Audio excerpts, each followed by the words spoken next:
نکته بعدی اینه که اگر زن ارزشش توی یک جامعه فقط به زیبایی‌هایش باشه، یعنی به اینکه چهره زیبایی داره، اگر زن فقط به این خاطر مطرح باشه، اون وقت این مال یه دوره محدودیه.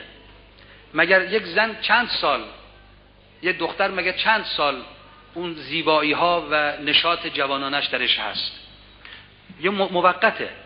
اگر احترام به زن به خاطر زیبایی‌های ظاهری و جاذبه‌های جنسیش باشه، این مدت احترام تا وقتیه که او زیباست. همین که زیباییش کم میشه، این احترام چیه؟ این احترام هم کم میشه.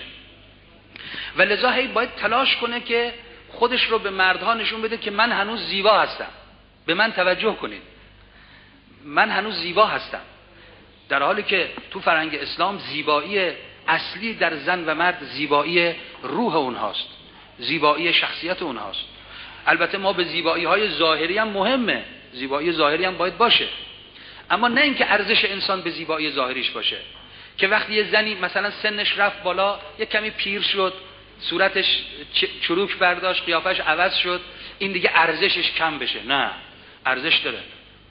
و همینطور اگر قرار شد که توی همه، یعنی مسئله اصلی بشه مسئله زیبایی جنسی، هر لحظه یه مرد بگه، چون میدونید برهنه شدن زن به نفع زن نیست، به نفع مرداست. برهنه شدن زنان تو خیابون، تو عرصه عمومی به نفع مردهاست که مجانا میخوان استفاده همطوری بکنن، نگاه کنن و لذت ببرن. زنان، مردانی که اخلاق ندارند، مردانی که فقط دنبال لذت خودشون هستن.